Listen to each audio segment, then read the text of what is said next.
The Taliban has captured key strongholds in one of Afghanistan's largest cities. This is being seen as a major victory for the insurgent group in its offensive against government forces.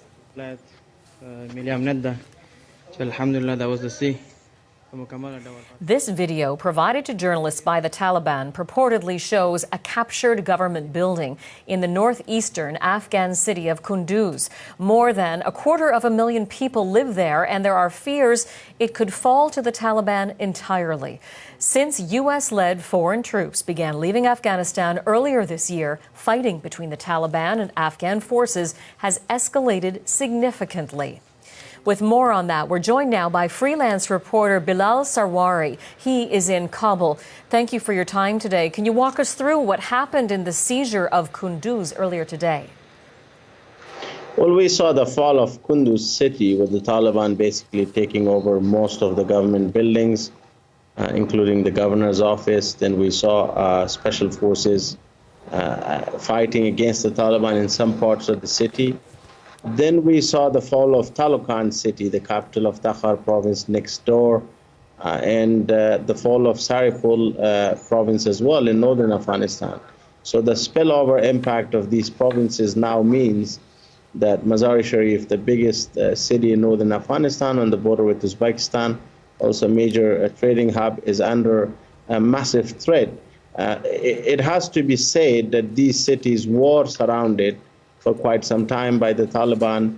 In the last month or so, most of the districts did fall without much of a fight. There were mass surrenders of Afghan national security forces mediated by tribal and village elders. So to me, it looks like the Taliban have hit the panic button, sending a message to the Afghan government and saying, I'm going to attack 10 or 12 of your major provincial capitals. Which one can you defend? Because the practicality of the reinforcements and air support, it cannot just be provided to everywhere and anywhere. We also have confirmation from Afghan officials that the Americans carried airstrikes against the Taliban in the city of Taloqan. These are provinces which were home to Northern Alliance leaders and commanders, both pre-9/11 and after the Taliban were toppled by the Americans. So the fact that the Americans are carrying airstrikes inside major provincial capitals is what they did in 2001, and it alone tells you how much the situation has changed. In terms of timing, this is happening just weeks before the U.S. is set to completely withdraw forces from the country. Is it possible that those plans will change in light of what is now happening in Afghanistan? Well, we saw a clear increase in Taliban attacks, large-scale attacks against major provincial capitals when the Americans announced that they were leaving militarily. So the sharp increase in airstrikes for the time being, could it be, just a U-turn for the time being until the Americans leave, or could that support be extended to the Afghan forces for a long term? We're not sure. But what is clear, that Americans are leaving Afghanistan, extremely vulnerable in the absence of a peace process, a credible one, in the absence of a permanent and comprehensive ceasefire.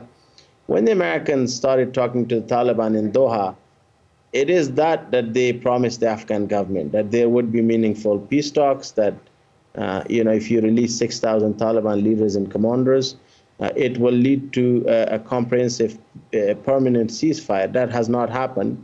We're also seeing destruction of public property, both in terms of fighting as well as airstrikes.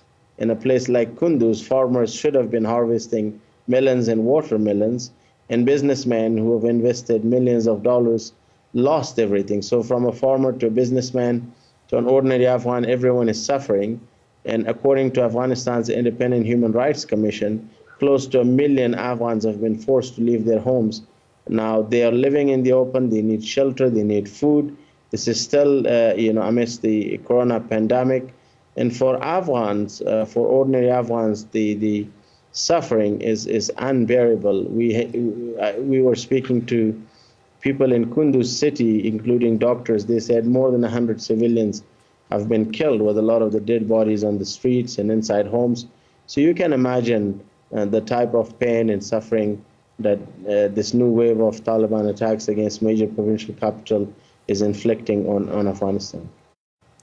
That is freelance reporter Bilal Sarwari. He joined us from Kabul.